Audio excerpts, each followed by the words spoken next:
Hi viewers, welcome to our channel. ప్రస్తుతం మనతో పాటు రైటర్ కనగాల జయకుమార్ గారు ఉన్నారు.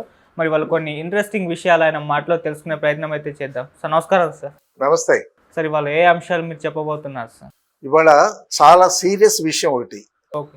ఏంటంటే పవన్ కళ్యాణ్ గురించి సిబిఐ వాళ్ళు ఒక రిపోర్ట్ ఇచ్చారు. ఏంటంటే ఆయనకి లైఫ్ థ్రెట్ ఉందని సిబిఐ వాళ్ళు ఇన్వెస్టిగేట్ చేసి మీరు చాలా జాగ్రత్తగా ఉండండి అదేదని ఆయన చెప్పారు. ఆయన దూకుడుగా జనంలోకి వెళ్ళిపోతూ ఉంటాడు.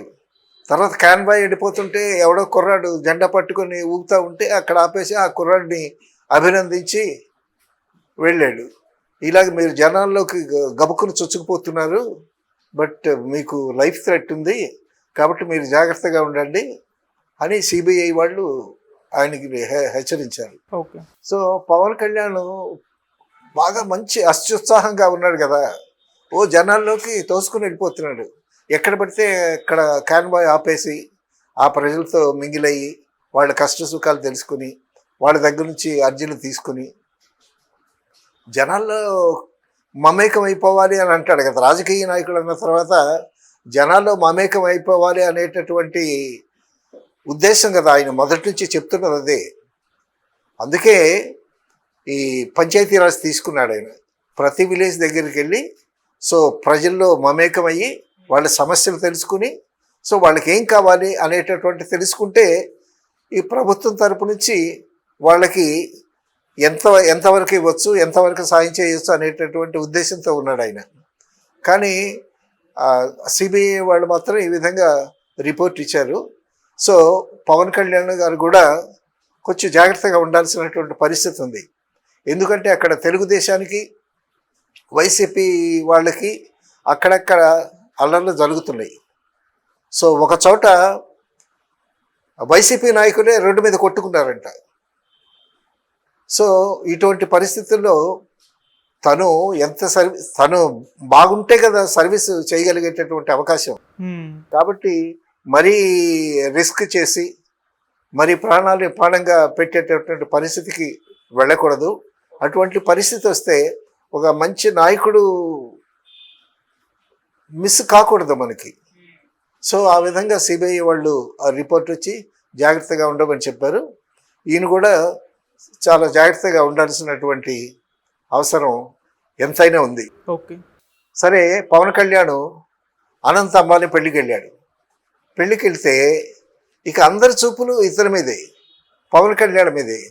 అది పసుపు డ్రెస్ వేసుకునే ఉన్నాడు, దీక్షలో ఉన్నాడు కదా. చంద్రబాబు నాయుడు తర్వాత పక్కన చాలామంది ఉన్నా సరే అందరికంటే ఇతని మీదే. వాళ్ళు ముఖేష్ అంబానీ వచ్చి సెకండ్ ఇచ్చి అడుగుతున్నాడంట, మీరు 21 సీట్లకి 21 సీట్లు ఎలా గెలిచారు అని అడుగుతున్నారంట. అందరికీ అదే సందేహం. కనీసం 21లో 20 రావటం కాదు, 21కి 21 వచ్చాయి. So 70% success political leader. అది పవన్ కళ్యాణ్ సభలో జన సైనికులతో వాళ్ళతో చెప్తూ ఇది పెద్ద టాపిక్ అయిపోయింది, అనంత అంబానీ పెళ్ళికి వెళ్తే అందరూ ఇదే అడుగుతున్నారు, సో ఇటువంటి విజయం చేకూర్చారు నాకు, అది ఇండియాలోనే పెద్ద చర్చనీయాంశం అయింది. తర్వాత మీరు ఇచ్చినటువంటి ఈ సపోర్టు కేంద్ర ప్రభుత్వాన్ని నిలబెట్టగలిగినటువంటి స్థాయికి వచ్చింది. సో అందుకు మీ అందరికీ కృతజ్ఞతలు అని చాలా చక్కగా వివరించి చెప్పాడు. తర్వాత ఈ మధ్యన వచ్చినటువంటి ఒక పొగ, నిప్పులందే పొగ అంటారు కదా, ఈ రాజకీయాల్లో నిప్పు లేకపోయినా పొగ వస్తూ ఉంటుంది. ఏంటంటే చంద్రబాబు నాయుడు గారు గత ప్రభుత్వం అన్న క్యాంటీన్లు క్యాన్సిల్ చేసింది కదా, మళ్ళీ అన్న క్యాంటీన్లు రివైవ్ చేస్తాము, సో అన్న క్యాంటీన్లు యథావిధిగా ఉంటాయి అని చంద్రబాబు నాయుడు గారు చెప్పారు. ఒక మీటింగ్లో పవన్ కళ్యాణ్ గారు ఏం చెప్పారు, అన్నా క్యాంటీన్లతో పాటు డొక్కా సీతమ్మ క్యాంటీన్లు కూడా ఉంటాయి అని చెప్పాడు ఆయన. అయితే ఏదైనా సరే పవన్ కళ్యాణ్ ఎంత విజయం సంపాదించినా అతను డిప్యూటీ సీఎంఏ. సో మీద చంద్రబాబు నాయుడు ఉన్నాడు, ఫైనల్ డెసిషన్ చంద్రబాబు నాయుడు గారిది. ఇది మరి చంద్రబాబు నాయుడుతో సంప్రదించకుండా ఒక ఎమోషన్లో చెప్పినటువంటి వార్తలాగా అనిపిస్తుంది. డొక్క సీతమ్మ పేరుతో కూడా క్యాంటీన్లు ఉంటాయి, అది ఇది అని అన్నాడు. అవును. సో చంద్రబాబు నాయుడిని సంప్రదించకుండా ఈయన అన్నాడేమిటి అనేటటువంటి ఆలోచనలు తెలుగుదేశం కార్యకర్తలో ఉంటుంది సహజంగా. తర్వాత ఇక్కడ హైదరాబాద్లో సీఎంల మీటింగ్కి వచ్చేటప్పుడు పవన్ కళ్యాణ్ రాలేదు. అవును, రాలేదు. తర్వాత ఢిల్లీలో మోడీని కలవటానికి వెళ్ళేటప్పుడు చంద్రబాబు నాయుడు పక్కన పవన్ కళ్యాణ్ లేడు.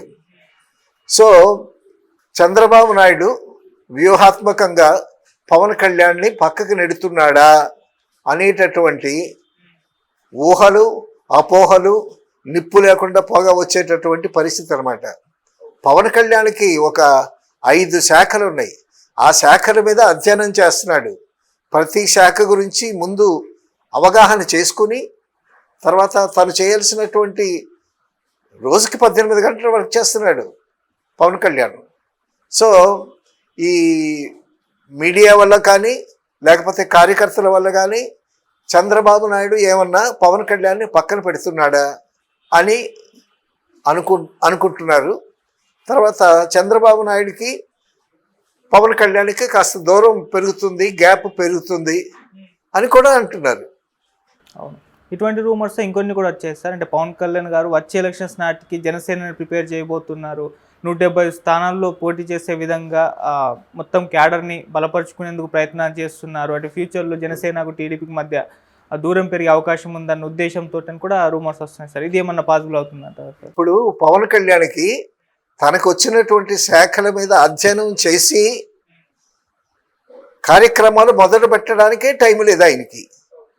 అప్పుడే ఇంకా ఇవన్నీ మోపేస్తే ఎలాగా? సో ఎవరి పార్టీనైనా సరే బలోపేతం చేసుకుని వచ్చే ఎలక్షన్స్లో బాగా ఉండాలనేటువంటి కోరిక ఉంటుంది. అది డెఫినెట్. అది 5 years అయిపోయిన తర్వాత మళ్ళా తెలుగుదేశం, మళ్ళా పవన్ కళ్యాణ్, చంద్రబాబు నాయుడు అపోనెంట్స్ కావచ్చు, పోటీ పడవచ్చు. సో అది ఫ్యూచర్లో జరిగేటటువంటి ఊహ. సో అంతవరకు కలిసి ఉంటారా, లేకపోతే ఈ మధ్యన ఏమైనా విభేదాలు వస్తాయా? ఆ విభేదాలు వస్తే ఎట్టా ఉంటుంది పరిస్థితి ఏంటనేది మనం వేసి చూడాల్సినటువంటి పరిస్థితి. ఇక మన వాళ్ళు ఏంటంటే అదిగో పూలు అంటే ఇదిగో తోక అంటారు, ఇదిగో తోక అంటే అదిగో పూలు అంటారు. సో కాబట్టి ఏంటంటే నిప్పు లేకుండా పొగరాదు అని అంటారు కదా. రాజకీయాల్లో నిప్పు లేకపోయినా పొగ వస్తూ ఉంటుంది. ఊహలు, ఊహాతీతాలు, ఈ కల్పనలు, ఈ మీడియా కల్పనలు కానీ కార్యకర్తలు కల్పనలు కానీ రకరకాలుగా వస్తూ ఉంటాయి. సో వీటన్నిటినీ పవన్ కళ్యాణ్ గారు తనకి కేటాయించినటువంటి శాఖలన్నిటి మీద ఒక అవగాహన కల్పించుకొని ఆ ఫైల్స్ అన్ని తిరగదీసి తన ఆఫీసర్స్తో, ఐఏఎస్ ఆఫీసర్స్తో అసలు ఎక్కడ ఏమి లోటు ఉంది, అసలే లోటు బడ్జెట్. సో పంచాయతీ రాజ్ సంస్థ ఎలా ఉంది, అక్కడ పరిపాలన ఎట్టా ఉంది, అక్కడ ఉద్యోగులు ఎంతమంది ఉన్నారు, వాళ్ళకి సక్రమంగా జీతాలు వస్తున్నాయా లేదా, ఇవన్నీ 5 శాఖల మీద అవగాహన చేసుకోవటానికి కొంత టైం పట్టింది. ఇప్పుడు కనీసం 40 days అవ్వలేదు, ఇంకా 35 days 36 days అయింది. అవును. సో అప్పుడే చంద్రబాబు నాయుడు గారు ఒక స్టేట్మెంట్ ఇచ్చాడు. ఏమని? దగ్గర 4 రోజులు దాటిపోయింది మన కూటమి ప్రభుత్వం వచ్చి. ఈ కూటమి ప్రభుత్వంలో బాగా పనిచేసేవాళ్ళు ఒక 3 ఉన్నారని పేర్లు చెప్పాడు. ఆ 3 పేర్లో 3rd పేరేమో నాదెండ్ల భాస్కరరావు పేరు చెప్పాడు, మిగతా 2 పేర్లు ఏవో చెప్పాడు. సో అందులో పవన్ కళ్యాణ్ పేరు లేదు. ఆ పవన్ కళ్యాణ్ పేరు లేకపోయేసరికి ఈ పవన్ కళ్యాణ్ కార్యకర్తలందరూ దూరం పెట్టేస్తున్నాడు చంద్రబాబు నాయుడు, మా నాయకుడిని దూరం పెట్టేస్తున్నాడు అని అనుకుంటారు. తర్వాత పవన్ కళ్యాణ్ ఫాలోవర్స్ అందరూ యూత్, యంగ్స్టర్స్, మంచి నీలాగా రక్తం ఉడికిపోయేటటువంటి కార్యకర్తలు అందరూ. కాబట్టి చిన్న చిన్న విషయాలకు కూడా వాళ్ళు స్పందించేటటువంటి ఏజ్లో ఉన్నారు వాళ్ళు. అయితే ఇక్కడ ఏంటంటే ఇది ప్రభుత్వం. సో ప్రభుత్వం అనేసరికి ఎన్నో సమస్యలు ఉంటాయి, ఎంతో పని చేయాలి. సో ఆ 24 గంటలు పనిచేసిన సమయం చాలనటువంటి పరిస్థితి అనమాట. తర్వాత ఇక్కడ జరిగినటువంటి మరొక విషయం ఒకటి ఉంది. పవన్ కళ్యాణ్ విప్పు పదవులు జనసేన వాళ్ళకి కావాలి అని ఒక లెటర్ రాశాడంట చంద్రబాబు నాయుడు గారికి. సో ఈయన ఫోన్లో మాట్లాడచ్చు, లేకపోతే వ్యక్తిగతంగా కలుసుకునేటప్పుడు మాట్లాడవచ్చు. సో లేఖ రాయాల్సినటువంటి అవసరం ఏంటి అనే దాని మీద కూడా మళ్ళా చెలవులు పలవులు అడుగుతున్నారు. ఏంటి అందులో విప్పు పదవులు జనసేనకి కావాలి అని వాళ్ళ పేర్లు కూడా చెప్పాడు ఆయన. ఆరవ శ్రీధర్ బొమ్మిడి నాయకర్ అనేటువంటి వాళ్ళకి విప్పు పదవులు ఇవ్వాలని లేఖ రాశాడంట పవన్ కళ్యాణ్. సో చక్కగా ఫోన్లో మాట్లాడుకోవచ్చు వాళ్ళిద్దరూ. ఈయన లేఖ రాయాల్సినటువంటి అవసరం ఏంటి అంటే చంద్రబాబు నాయుడికి పవన్ కళ్యాణ్కి మధ్యలో ఏమన్నా చిన్న చిన్న అభిప్రాయ భేదాలు ఉన్నాయా అనేటటువంటి దాని మీద కూడా చిలవలు పలువులు వస్తూ ఉన్నాయి. కొన్ని ఊహాగానాలు మీడియా సృష్టించినట్టు అటువైపు కార్యకర్తలు కానీ ఇటువైపు కార్యకర్తలు కానీ కూడా హాట్ టాపిక్ ఇప్పుడు పాలిటిక్సే కదా. కాబట్టి ఈ విధంగా చంద్రబాబు నాయుడు పవన్ కళ్యాణ్ దూరం పెడుతున్నాడేమో, వీళ్ళిద్దరి మధ్య సయోధ్య లేదేమో అనేటటువంటి అనుమానాలు ప్రజల్లో కార్యకర్తల్లో వస్తున్నాయి, మీడియాలో కూడా వస్తూ ఉన్నాయి. ఓకే. తర్వాత జనసేన నుంచి అనుకుంటా ఒక అతను ఇది అమరావతి నిర్మాణం గురించి ఒక స్టేట్మెంట్ ఇచ్చాడు. ఏంటంటే అటు ఉత్తరాఖండ్లోనూ అక్కడెక్కడ వర్షాకాలం కదా, భయంకరమైనటువంటి వరదలు వస్తున్నాయి, కార్లన్నీ కొట్టుకుపోతున్నాయి, తర్వాత ఇళ్ళన్నీ కొలబడిపోతున్నాయి. సో ఆ వరదల ముంపులో చాలామంది ప్రజలు వినాశనం కూడా జరుగుతుంది కదా. కాబట్టి ఈ అమరావతి ఈ కృష్ణా పక్కనే కాకుండా సో కాస్త ఎగువ ప్రాంతంలో గుంటూరు అటువంటి ప్రాంతంలో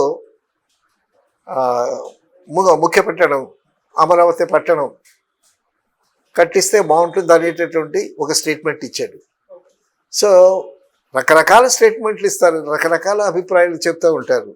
సో అన్నిటినీ బేరోజు వేసుకుని ఇప్పుడు అదేమవుతుంది, ఒక రాంగ్ సంకేతం అవుతుంది. అసలు ఇప్పటి వరకు ఆంధ్రానికి ముఖ్య పట్టణమే లేదు. తర్వాత ఇప్పుడు అమరావతి ముఖ్య పట్టణం అని ఈయన ఇంకా కన్ఫర్మ్ చేయాలి. ఇంకా చంద్రబాబు నాయుడు గారు అమరావతి ముఖ్య పట్టణంలో కార్యక్రమాలన్నీ జరుగుతున్నాయి, బట్ ఒక స్టేట్మెంట్ కూడా వచ్చినట్లేదు. అమరావతి రాజధాని ఆంధ్రాకి అనేటటువంటి స్టేట్మెంట్ ఆయన నోటి వెంట ఇప్పటివరకు రాలేదు కదా.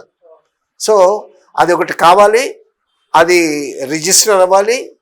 తర్వాత దానికి సంబంధించినటువంటి రాతకొత్తలో ఢిల్లీలోనో ఎక్కడో మా ఆంధ్రదేశానికి ఇప్పటివరకు రాజధాని లేదు, ఇప్పుడు అమరావతి రాజధాని అనేటటువంటిది ఒక రిజిస్టర్లో ఎంటర్ అయ్యి రాజముద్ర పడాలి. అక్కడ కార్యక్రమాలు జరుగుతూ ఉన్నాయి అమరావతి డెవలప్ చేయటానికని, అక్కడ పనులు కూడా జరుగుతూ ఉన్నాయి. ఇది కూడా జరిగితే మంచిది.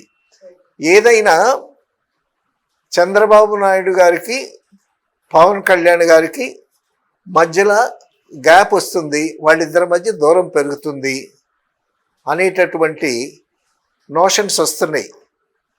ఇటు మీడియా కానీ అటువైపు కార్యకర్తల పవన్ కళ్యాణ్ కార్యకర్తల వైపు కానీ చంద్రబాబు నాయుడు కార్యకర్తల వైపు కానీ. సో అవి వీళ్ళు ఏం పట్టించుకోరు. వీళ్ళ ముందు ఉన్నది ఏంటంటే, వీళ్ళ ముందు ఉండేటట్టు ప్రధాన సమస్యలు చాలా ఉన్నాయి, ఆర్థికమైనటువంటి సమస్యలు చాలా ఉన్నాయి. తర్వాత ఢిల్లీ వెళ్ళి మోడీ గారి దగ్గర నుంచి మనకి రాబట్టుకోవాల్సినటువంటి ఆర్థిక వనరులన్నీ తెచ్చుకోవాలి. తర్వాత పవన్ కళ్యాణ్ కూడా చాలా తలమునకలై ఉన్నాడు. ఆయన అన్ని శాఖల మీద కాస్త అవగాహన ఉంది ఆయనకి. ఇంకా లోతుగా వెళ్ళి ఆ శాఖలన్నిటి మీద మంచి పట్టు సాధించి తర్వాత తానుగా ఢిల్లీ వెళ్ళి మోడీ దగ్గరికి వెళ్ళి కలుస్తానని కూడా ఒక స్టేట్మెంట్ ఇచ్చాడు. సో ఇప్పుడు మంత్రివర్గం అందరూ చాలా బిజీగా ఉన్నారు. తర్వాత పోలవరం పరిస్థితి కూడా అక్కడ కూడా నిపుణులు వచ్చారు. అక్కడ కూడా వాళ్ళు ఒక నివేదిక ఇచ్చారు. దానికి ఖర్చు ఎంత అవుతుంది ఏమిటనేది పనులు జరుగుతున్నాయి. చంద్రబాబు నాయుడు గారు చాలా బాగా తిరుగుతున్నాడు ఆయన. అలాగే నాదెండ్ల మనోహర్, అందరికన్నా నాదెండ్ల మనోహర్ ముందు ఆకస్మిక తనిఖీలు చేశాడు. ఎంతో 50,000 మెట్రిక్ టన్నుల రైసు ఆపాడు ఆయన. సో ఈలోగా ఏమైంది, మీడియాలో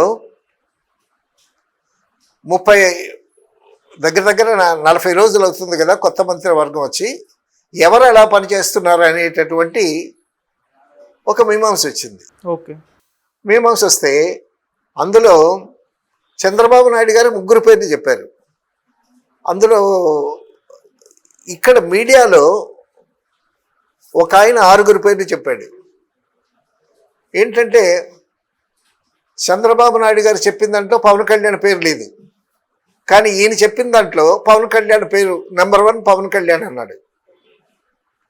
పవన్ కళ్యాణ్ గారు రోజుకు 18 గంటలు పనిచేస్తున్నాడు. ఆయన సినిమా వాళ్ళు కలవటానికి కూడా అవకాశం లేదు. సో ప్రతి చోట ఒక రివ్యూ మీటింగ్ పెడుతూ ఉన్నాడు. సో అన్ని శాఖల మీద అవగాహన కల్పించుకోవటం కోసం ఆఫీసర్స్తో ఇంటరాక్షన్ చేస్తున్నాడు. అందులో ఒక శాఖ కాదు, పంచాయతీ శాఖ, గ్రామీణ శాఖ, అటవీ శాఖ, పర్యావరణ శాఖ, ఇన్ని శాఖల మీద ఆయన బాగా స్టడీ చేసి అవగాహన కల్పించుకొని ఆయన కూడా చాలా ఇదిగా ఉన్నాడు. కాబట్టి హీఈస్ నెంబర్ 1 అని చెప్పాడు ఆయన. ఆ తర్వాత నెంబర్ 2 ఏమో లోకేష్ పేరు చెప్పాడు. లోకేష్ గారు కూడా ఆయనకి ఎడ్యుకేషన్ టెక్నాలజీ కదా, సో ఆయన కూడా చాలా చాలా హుషారుగా, చాలా సిన్సియర్గా, సీరియస్గా ఆయన కూడా జాబ్ చేస్తున్నాడు అని చెప్పి ఇలాగా ఒక 6 పేర్లు చెప్పుకుంటూ వచ్చారు. ఇది చిన్నపిల్లలు ఆడుకునేటటువంటి ఆట కాదు ఇది. ఇప్పుడు ఒక ఇంటిని మేనేజ్ చేయటానికి ఆ ఇంటి పెద్ద ఎంత తంటాలు పడతాడు, అలాగే ఒక రాష్ట్రం, ఒక దేశాన్ని పరిపాలించాలంటే ఎంత ఓపిక కావాలి, ఎంత నాలెడ్జ్ ఉండాలి, తర్వాత ఎంత సంయమనం ఉండాలి. పక్కన ఉన్న వాళ్ళు, ఇప్పుడు పవన్ కళ్యాణ్ పక్కన ఉన్నారనుకో, కార్యకర్తలు మంచి యంగ్స్టర్స్ ఉన్నారు, చంద్రబాబు నాయుడు మిమ్మల్ని దూరం పెట్టేస్తున్నాడు అని ఎక్కేస్తారు. పక్కనుండే వాళ్ళ పని అదే కదా. అప్పుడు సంయమనం పాటించి వాళ్ళు అంటున్నారనే దాన్ని వాళ్ళని ఊరడింపజేసి తను బాగా ఆలోచించి చంద్రబాబు నాయుడుతో తన రేపర్టు పెంచుకుని సో సక్రమంగా వెళ్ళేటటువంటి ఆలోచన, ఆ దృక్పథంలో వెళతారు వాళ్ళు. ఇప్పుడు వాళ్ళంతా తెలివి తక్కువ వెళ్ళం కాదు. డక్కా ముక్కిని తిని 40 ఏళ్ళ అనుభవం చంద్రబాబు నాయుడు దగ్గరికి వెళ్ళి గబుక్కుని ఎవరు చెప్పలేరు, ఎందుకంటే ఆయన పెద్ద తలకాయి. పవన్ కళ్యాణ్ అందరితో కలిసిపోతుంటాడు కదా, లటక్కను దూరిపోతాడు జనాల్లోకి. సో కార్యకర్తలు చెప్తూ ఉంటారు. మొన్న ఒక చోట రోడ్డు మీద జనసేన కార్యకర్తలే తనుకుంటే వాళ్ళని చాలా మందలించాడు. ఎవరైనా సరే, జనసేన కార్యకర్తలు ఎవరైనా సరే అసభ్యంగా ప్రవర్తించినా కూడా, వీర మహిళలని, ఆడవాళ్ళని ఏ విధంగా తోలనాడినా కూడా, బూతులు మాట్లాడినా కూడా, తర్వాత కక్ష సాధింపుతో తెలుగుదేశం కార్యకర్తల మీద విరుచుకుపడినా కూడా క్షమించేది లేదు.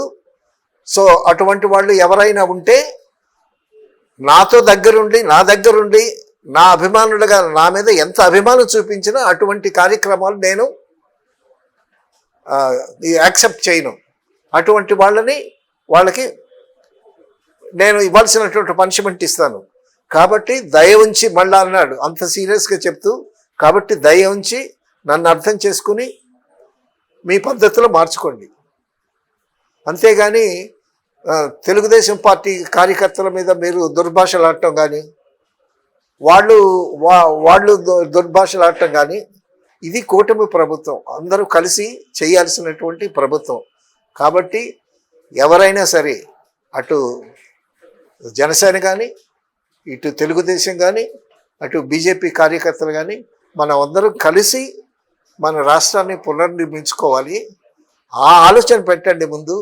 అంతేగాని పిచ్చి పిచ్చి వేషాలు ఇస్తే మాత్రం నేను టాలరేట్ చేయను అని చాలా గట్టిగా చెప్పండి. ఎంత చెప్పినా కూడా వాళ్ళలో ఇప్పుడు ఆ మండలాల్లో ఉండేటటువంటి రాజకీయాలు కొన్ని ఉంటాయి. సో ఆ మండలంలో ఆ కాన్స్టిట్యున్సీలో గెలిచినోడు వర్గం హుషారుగా ఉంటారు, ఓడిపోయిన ఎమ్మెల్యే తాలూకా వర్గం ఏమో దిగులుగా ఉంటారు. వీళ్ళు అక్కడికి వెళ్ళినా వాళ్ళు ఇక్కడికి వెళ్ళినా ఘర్షణ రావటం అనేటటువంటిది సహజం. సో ప్రజలు ఏం చేయాలంటే చంద్రబాబు నాయుడు గారు ఎందుకు చెప్పారు, పవన్ కళ్యాణ్ ఎందుకు చెప్పాడు, మనం సర్దుకుని పోవాలనేటటువంటి ఆ సంయమనం ప్రజల్లో ఉండాలి. చాలా చోట్ల చాలా దాడులు జరుగుతున్నాయి, చాలా దారుణంగా. సో ఆ అనిత కూడా చాలా చెప్తుంది, ఎవరైనా సరే సహించేది లేదు. హోమ్ మినిస్టర్ అనిత మన వాళ్ళైనా, మన పార్టీ వాళ్ళైనా సరే, తెలుగుదేశం పార్టీ అయినా సరే, బీజేపీ అయినా సరే, ఎవరైనా సరే సహించేది లేదు, చట్టం తన పని చేసుకుని వెళుతుందని ఆవిడ కూడా స్ట్రిక్ట్గా ఉంది. అంటే సార్ వాళ్ళు చెప్తున్నారు కానీ పెద్దగా అమలు పరచట్లేదు, ఇంకా దాడులు జరుగుతూనే ఉన్నాయని చెప్పేసి ఒక విమర్శ అయితే వినిపిస్తుంది. విమర్శలు వస్తున్నాయి, వినిపిస్తున్నాయి. ఎందుకంటే ఇక ఐఏఎస్ ఆఫీసర్స్, తర్వాత గత ప్రభుత్వానికి కొమ్ము కాసినటువంటి ఆఫీసర్స్ చాలామంది ఉన్నారు. గత ప్రభుత్వం వైసీపీ ప్రభుత్వం ఉంది, ఆ ప్రభుత్వం ఏర్పరిచినటువంటి ఐఏఎస్ ఆఫీసర్ ఉన్నారు, ఐపీఎస్ ఉన్నారు, ఐఆర్ఎస్ ఉన్నారు, తర్వాత పోలీస్ డిపార్ట్మెంట్లో వాళ్ళు ఉన్నారు. ఇప్పుడు ఏం జరుగుతుంది, తెలుగుదేశం పార్టీ వైసీపీ పార్టీ వాళ్ళకు అనుకూలమైనటువంటి మనుషులందరినీ పెట్టుకున్నారు. సో ఇప్పుడు ఏం జరుగుతుంది, వాళ్ళని మారుస్తున్నారు. ఇవన్నీ ట్రాన్స్ఫర్స్ జరుగుతూ ఉన్నాయి. ఆఫ్టర్ 35 days 36 daysలో ఏమి జరుగుద్ది, ఆ మంత్రులు ఆ శాఖల మీద వాళ్ళు స్టడీ చేసి అవగాహన తెచ్చుకోవటానికి కొన్నాళ్ళు టైం పడుతుంది. సో వాళ్ళు ఈ రోజుకి ఎన్ని గంటలు కష్టం చేసినా సరే ఇంకా వాళ్ళు నేర్చుకోవాల్సింది. అసలు కొత్త మంత్రులు చాలామంది ఉన్నారు, అసలు వాళ్ళ పనితీరు అర్థం చేసుకోవాలి. సో ప్రజలు ఇవన్నీ అర్థం చేసుకోవాలి. ఒక్కసారిగా అన్నీ జరిగిపోవాలంటే జరగవు. ఇప్పుడు వీళ్ళకి అనుకూలమైనటువంటి పోలీస్ డిపార్ట్మెంట్ని, పోలీస్ ఆఫీసర్స్ని, అలాగే ఐఆర్ఎస్ వాళ్ళని, ఐఏఎస్ వాళ్ళని తెచ్చి వేసుకుంటున్నారు. సో దీనికి కొంత సమయం పడుతుంది. సో ఊరికే గబుక్కున ఏదో పాతాళ భైరవులో మంత్రదండల్లాగా నలుడా ఏమి నీ కోరికంటే వరాలు ఇచ్చేటటువంటిది కాదు కదా. మన ఆంధ్ర రాష్ట్రానికి ఇప్పుడే వచ్చినటువంటి ఒక మంచి అవకాశం. ఇప్పుడు రాష్ట్రాన్ని అభివృద్ధి పథంలో నడిపించడానికి అవకాశాలు ఉన్నాయి. ఎందుకంటే మనమే మోడీ ప్రభుత్వాన్ని నిలబెట్టాం కాబట్టి, మోడీ మనకు అనుకూలంగా ఉన్నాడు కాబట్టి చంద్రబాబు నాయుడు గారు కానీ పవన్ కళ్యాణ్ గారు వెళ్ళి ఏ విధంగా ప్రవర్తించాలి, ఏమేమి కావాలి అనేటటువంటి విషయాలు ఆయనకి తెలియపరిచి అక్కడి నుంచి మనం వనరులు ఫినాన్షియల్గా కానీ పరిశ్రమలకు కానీ రాబట్టుకోవాలి. సో దానికి కొంత టైం పడుతుంది. ఇప్పుడు వీళ్ళు వెళ్ళంగానే గబుక్కున మోడీ గారు అపాయింట్మెంట్ ఇవ్వడు కదా, మోడీ గారికి అపాయింట్మెంట్ తీసుకోవాలి. ఇప్పుడు మన రాష్ట్రానికి చంద్రబాబు నాయుడు గారు అక్కడే, ఇటువంటి రాష్ట్రాలకు అన్నిటికీ ప్రధాని ఆయన, దేశ ప్రధాని. ఆయన మరి ఎంత బిజీగా ఉంటాడు. పవన్ కళ్యాణ్ రోజుకి 2 గంటలు పనిచేస్తున్న చంద్రబాబు నాయుడు గారు ఓ సుడిగాలి పర్యటన చేస్తున్నా కూడా ఒక్క స్టేట్లో, మరి మోడీ దేశం అంతటినీ చూడాలి, అన్ని రాష్ట్రాలని చూడాలి. ఆయన ఎంత బిజీగా ఉంటాడు. సో ఆయన సమయం తెలుసుకొని ఆ సమయాన్ని బట్టి వీళ్ళు వెళ్ళి ఆయనతో సంప్రదించి మా సమస్యలు ఇట్లా ఉన్నాయండి, మాకు పోలవరానికి ఇంత కావాలి, తర్వాత ఈ రాజధాని నిర్మాణానికి ఇంత కావాలి, తర్వాత రోడ్లు నిర్మించడానికి ఇంత కావాలని వీళ్ళు నివేదికలు తయారు చేసి ఆఫీసర్స్తో చేయించి ఆ నివేదికలు ఆఫీసర్స్ పట్టుకుని వెళ్ళి ఆయన్ని సంప్రదించి, సో ఆయన అభిమానం, ఆయన దయ, మోడీ అందరి ప్రధానమంత్రుల్లో కాదు, సో మాస్టర్ బ్రెయిన్. ఏమన్నా తేడా వస్తే జైల్లో తోసేస్తాడు. కాబట్టి మోడీ చక్కగా ఆ తెల్ల మీసం తెల్లగడ్డం మధ్యన నవ్వటం ఎప్పుడైనా చూసావా నువ్వు? ఈ మధ్య నవ్వుతున్నాడు. ఎందుకంటే పార్టీ బలహీన పడింది కాబట్టి నవ్వుతున్నాడు. ఓకే. ఇంతకు ముందు ఎలక్షన్స్కి ముందు వచ్చేటప్పుడు మన హైదరాబాద్ వచ్చి చంద్రబాబు నాయుడిని ఏం విమర్శించాడు? అటువంటి మోడీ మళ్ళీ చంద్రబాబు నాయుడు లాక్కొచ్చి కుర్చీలో కూర్చోబెడుతున్నాడు. సో చాలా భయంకరమైన పొలిటీషియన్ మోడీ. ఆయనతో చాలా జాగ్రత్తగా ఉండాలి. జాగ్రత్తగా ఉండి మనకేమేమి కావాలో అవన్నీ రాబట్టుకోవాలి. సో ఇంత తతంగా ఉంది పరిపాలనలో. తర్వాత ఈ 6 మంత్రులు చాలా బాగా చేస్తున్నారని అంటున్నారే, మరి బాగా చేసేటటువంటి మంత్రుల దగ్గర కొత్త మంత్రులు ఉన్నారు. వాళ్ళు వీళ్ళ ద్వారా స్ఫూర్తి పొంది, ఇప్పుడు దుర్గేష్ ఉన్నాడు, సినిమాటోగ్రఫీ మినిస్టర్. సినిమా పరిశ్రమ మీద అతనికి పెద్ద అవగాహన లేకపోవచ్చు. అప్పుడొచ్చి పవన్ కళ్యాణ్ని సంప్రదిస్తాడు. సినిమాటోగ్రఫీ మినిస్టర్ పేరుకే మినిస్టర్ అయినా సరే, బట్ దీనికి సంబంధించినటువంటి ప్రాబ్లమ్స్ ఏమన్నా ఉంటే పవన్ కళ్యాణ్నే సంప్రదించాలి. సో ఇప్పటి వరకు ప్రజా సమస్యలు, ఆ శాఖల మీద అవగాహన, వాటిని స్టడీ చేయటం, ఐఏఎస్ ఆఫీస్తో కూర్చుని మీటింగ్లు పెట్టడం, వాళ్ళ దగ్గర నుంచి తెలియని విషయాలు తెలుసుకోవటం పవన్ కళ్యాణ్ గారు చాలా చెప్తున్నాడు. చంద్రబాబు నాయుడు గారి అనుభవం ఎందుకు కావాలి అని అంటే, నాకు పరిపాలన అనుభవం లేదు కాబట్టి ఇప్పుడు మన ఆంధ్ర రాష్ట్రానికి చంద్రబాబు నాయుడు అంటే అనుభవం, 40 ఏళ్ల సుదీర్ఘమైనటువంటి రాజకీయ అనుభవం ఉన్నటువంటి ఆయన సేవలు మనకి కావాలి. అందుకోసమే చంద్రబాబు నాయుడిని నేను కోరాను అని చెప్తున్నాడు. నాకు కొత్త, నేను తెలుసుకోవాలి. నేను తెలుసుకున్న తర్వాత ముందు శాఖల మీద అవగాహన సంపాదించిన తర్వాత మీ దగ్గరికి వచ్చి మీ సమస్యలు ఏంటో చూసుకుని నేను మీకు ఎంతవరకు సేవలు అందించగలను ఆలోచించి అప్పుడు నేను వస్తాను అని చెప్తున్నాడు.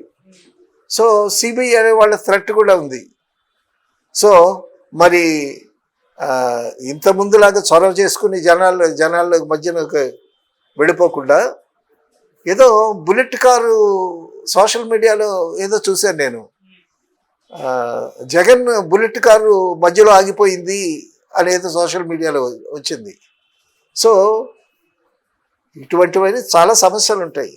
సో ఆ సమస్యలన్నీ అవగాహన తెచ్చుకుని తర్వాత పెద్ద డ్రాబ్యాక్ ఏంటంటే లోటు బడ్జెట్. అక్కడ డబ్బులు లేవు. ఏదో ఫినాయిల్ కొట్టడానికి కూడా డబ్బులు లేవని ఏదో అని అన్నారు. సో డబ్బులుంటే దేనికైనా ధనం మూలం మిథం జగత్, పైసామే పరమాత్మ హయ అని అన్నారు. సో డబ్బులు లేవు, డబ్బులు తెచ్చుకోవాలి. పరిశ్రమల్లో ఇన్వైట్ చేయాలి. ఆల్రెడీ కొన్ని పరిశ్రమలకి చెప్తున్నాడు చంద్రబాబు గారు, మీరు రండి పరిశ్రమలు ఇక్కడ పెట్టండి అని అంటే వాళ్ళు అంటున్నారు, మీరు పోయిన తర్వాత మళ్ళీ జగన్ వస్తే మా పరిస్థితి ఏంటని అంటున్నారు. జగన్ వచ్చేటటువంటి పరిస్థితి లేదు, నేను హామీ ఇస్తున్నాను, మీరు రండి, మీకేమేమి కావాలో ఆ వసతులన్నీ కల్పిస్తాము, ల్యాండ్ ఇస్తాము, తర్వాత మ్యాన్ పవర్ ఇస్తాము, కాబట్టి మీరు వచ్చి పరిశ్రమలు ఇక్కడ నెలకొల్పండి అని చాలామందిని గేట్ ఓపెన్ చేశాడు ఆయన. సో కొంతమంది రావడానికి కూడా సుముఖంగా ఉన్నారు. సో వాళ్ళు వచ్చిన తర్వాత అక్కడ పరిశ్రమలు ఏర్పడిన తర్వాత అక్కడ పరిశ్రమలో మన వాళ్ళకి చాలామందికి ఉపాధి అవకాశాలు, జాబ్స్ వచ్చేటటువంటి అవకాశం ఉంది. మరి అంతవరకు వెయిట్ చేయాలి. ఎందుకంటే 5 ఏళ్ల పరిపాలనలో యువతకు ఉద్యోగాలు లేవు, సరైన సక్రమంగా ఏది జరగలేదు. కాబట్టి కొత్తగా ప్రభుత్వం వచ్చింది, అక్కడ ఖజానాలో డబ్బులు లేవు.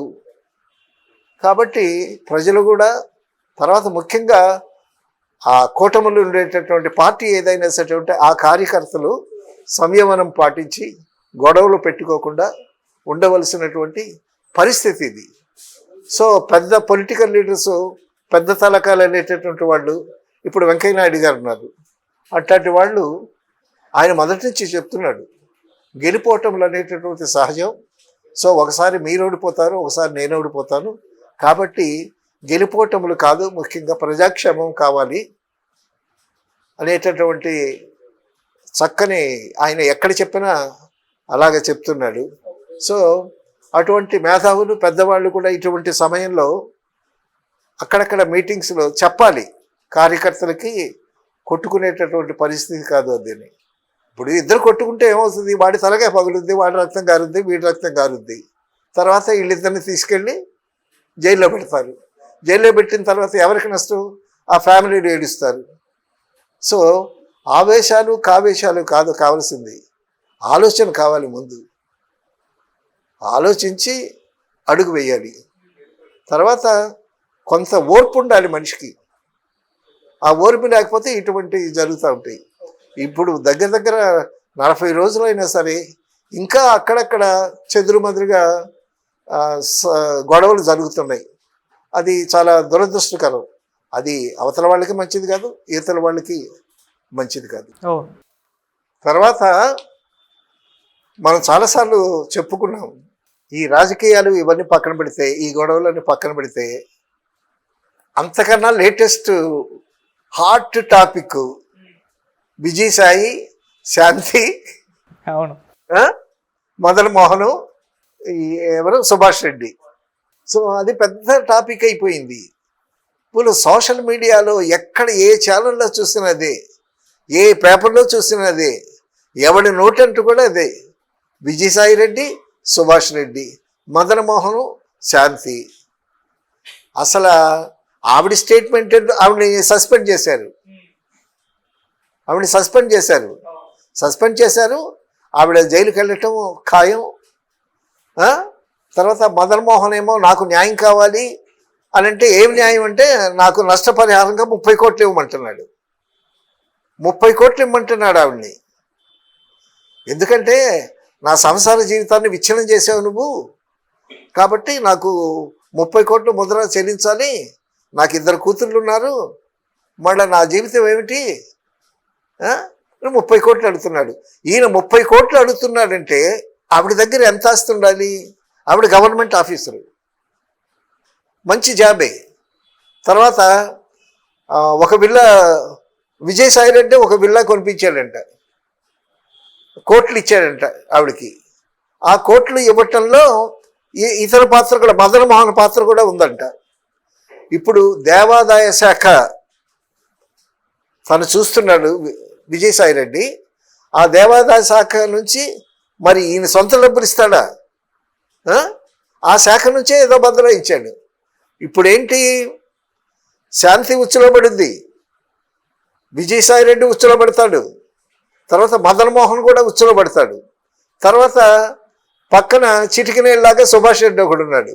వాడంటాడు, అదేదో సంతకం పెట్టమంది నేను పెట్టేశాను, అది తండ్రి సంతకం అనుకోలేదు నేను అని వాడంటాడు. చాలా కన్ఫ్యూజను.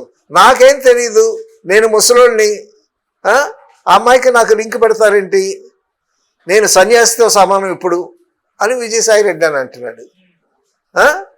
తర్వాత ఆవిడ శాంతి ఏముంది, ఆయనకి మగపిల్లలు లేరు అందుకోసం కనిచ్చాను అని అంటుంది. అంటే కనివ్వటానికి కొనివ్వటానికి ఇదేమన్నా వస్తువా? సరే, మగబిడ్డ పుట్టాడు, ఆ బిడ్డ ఇప్పుడు ఎక్కడున్నాడు? నువ్వు ప్రసవించావు కదా, బిడ్డను చూపించమంటే బిడ్డని విజయసాయి రెడ్డికి ఇచ్చానంటే దీవిడ. అసలు ఆ బిడ్డ పరిస్థితి ఏంటి? ఆ బిడ్డ ఎక్కడున్నాడు? ఆ బిడ్డను ఉంచారా, సాగుగొట్టారా, వాడికి పాలు ఏమైనా పడుతున్నారా? ఆ బిడ్డ పరిస్థితి ఏంటి? తర్వాత 2 కూతుళ్ళు ఉన్నారు. ఈవిడ ఆల్రెడీ సస్పెండ్ అయింది. ఈవిడ మాట మారుస్తూ ఉంది, అందరికీ తెలిసిపోయింది. మదన్ మోహన్ ఏమో డిఎన్ఏ టెస్ట్ కావాలి అని అంటున్నాడు. చాలామంది ఇప్పుడు విజయసాయి రెడ్డి మీడియా వాళ్ళని, జర్నలిస్టుని చాలా తక్కువగా చేసి మాట్లాడాడు. వాడు వీడు అది ఇదని చాలా తేలిగ్గా మాట్లాడాడు. వాళ్ళందరూ ఇప్పుడు బయటకు వచ్చారు, మీడియా అంతా బయటకు వచ్చింది. సారీ చెప్పాలి, అతను మీడియా అంటే ఏమనుకుంటున్నాడు, సో మమ్మల్ని అందరినీ ఈ విధంగా తోలనాడాడు, వాడు వీడు అన్నాడు. మేమేమో విజయసాయిరెడ్డి గారు అంటున్నాం. మేము ఆ రూ అనేది తీసేస్తే సాయిరెడ్డిగా అయిపోద్ది కదా, మేము గౌరవిస్తున్నాము. అతను ఒక రాజకీయ నాయకుడు, పెద్ద మనిషిగా ఉన్నాడు కాబట్టి అతను గౌరవిస్తున్నాము. కానీ మీడియా వాళ్ళని అందరినీ చాలా కించపరిచేటట్టు మాట్లాడాడు, తోలనాడాడు. కాబట్టి అతను మాకు సారీ చెప్పాలి అని వాళ్ళు పట్టుకు కూర్చున్నాడు. అలాగే విజయసాయిరెడ్డి చేత డిఎన్ఏ టెస్ట్ చేయించాలని ప్రజా సంఘాలు కూడా ఎలుగెత్తి చాటుతూ ఉన్నాయి. సో ఇటువంటి పరిస్థితుల్లో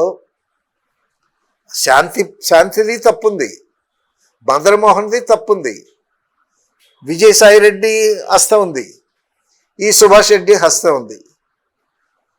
నాకు తెలిసి ఈ నలుగురిని బొక్కలు వేస్తారు. సో ఇది పెద్ద కన్ఫ్యూషను. దీని మీద మీడియాస్ అన్నీ చర్చించుకుంటున్నాయి, జనాలంతా చర్చించుకుంటున్నారు. సో చాలా దురదృష్టకరమైనటువంటి చర్చ జరుగుతూ ఉంది దీని మీద. తర్వాత విజయసాయిరెడ్డి ఛానల్స్ ఉంటాయి, వాళ్ళ మనుషులు ఉంటారు. తర్వాత ఇటువైపు ఛానల్స్ ఉంటాయి, వీళ్ళ మనుషులు ఉంటారు. వాళ్ళేదో చెప్తారు, వీళ్ళేదో చెప్తారు. మొత్తానికి ఈ శాంతి అనేటటువంటి ఒక మహిళ 2 పిల్లలు పుట్టిన తర్వాత భర్త ఉంటుండో కూడా గందరగోళం సృష్టించింది. సో అటువంటి ఇది పబ్లిక్కి తెలియాలి.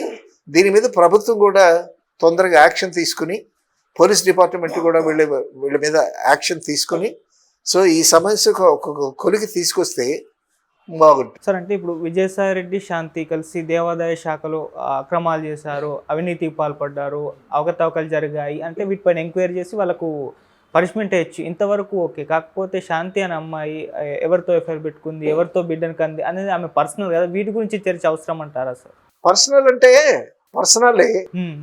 భర్త ఉంటుండగా మరొక ఆయనతో వెళ్ళటం అది సమాజం ఒప్పుకుంటుందా? నైతికంగా ఇప్పుడు బయటకు వచ్చింది కాబట్టి జరుగుతూ ఉంది. సో లోపల మనకు తెలియకుండా ఎన్నో జరుగుతూ ఉంటాయి, వాటన్నిటికీ బాధ్యులం కావు. ఇప్పుడు పబ్లిక్లోకి వచ్చింది కాబట్టి మరి దాని గురించి మాట్లాడుకుంటారు. దాని గురించి మాట్లాడుకునేటప్పుడు విడాకులు తీసుకోలేదు, విడాకులు తీసుకున్నదని ఈవిడంటుంది, విడాకులు తీసుకోలేదని అతను అంటున్నాడు. నేనేమో విడాకులు తీసుకున్నాను, గిరిజన సాంప్రదాయం ప్రకారం నేను ఎస్టీ కాబట్టి నేను విడాకులు తీసుకున్నాను, ఏదో నోటు మీద రాసుకున్నా, సంతకాలు పెట్టుకున్నాను ఈవిడంటుంది. సో అది చట్ట ప్రకారం చల్లదు. విడాకులు అనేది కోర్టు ద్వారా చట్టపరంగా జరగాల్సినటువంటి కార్యక్రమం, ఆ విధంగా జరగలేదు. తర్వాత ఇద్దరు పిల్లలు ఉన్నారు. అసలు ఇప్పుడు చెప్పేదేంటి? వాడికేమో నాకు మగబిడ్డ పుట్టాడు, ఆడికి ఇచ్చేసాను అని చెప్తా ఉంది. అరే ఇదేంటిది? నువ్వు అక్రమ సంబంధం పెట్టుకుని మరి వాడు అంటున్నావు. కాసేపు నేను సహజీవనం చేశాను సుభాష్ రెడ్డితో అని అంటున్నావు. అసలు సుభాష్ రెడ్డితో పడుకున్నావా? విజయసాయి రెడ్డితో పడుకున్నావా? ఆ పుట్టిన బిడ్డకి తండ్రి ఎవరు? తర్వాత నువ్వు గవర్నమెంట్ ఉద్యోగస్తురాలివి, కోట్లు పెట్టి ఒక విల్లా కొనుక్కున్నావు. సో చాలా కాంప్లికేటెడ్ ఇష్యూ ఇది. సో తొందరగా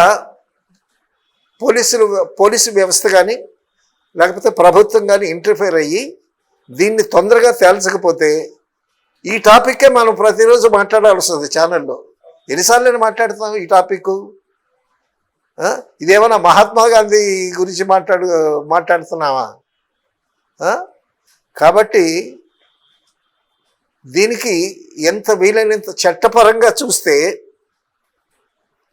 పోలీసులు ఇంటర్ఫైర్ ఆవిడని సస్పెండ్ చేశారు. సస్పెండ్ చేసి ప్రభుత్వం కూడా ఎంటర్ అయ్యి ఈ సమస్యని ఒక పరిష్కారం తీసుకొస్తే చాలా బాగుంటుంది. అంతకన్నా దీని గురించి ఈసారి మళ్ళీ మన ఛానల్లో ఈ టాపిక్ శాంతి గురించి మనం మాట్లాడద్దు. Thank you so much sir. Present పాలిటిక్స్లో ఉన్న కొన్ని రూమర్స్ క్రియేట్ అయ్యాయి, వాటిపైన మీ క్లారిఫికేషన్, ట్రెండింగ్ న్యూస్ పైన మీ విశ్లేషణ చాలా బాగున్నాయి sir. Thank you so much. Okay, thank you.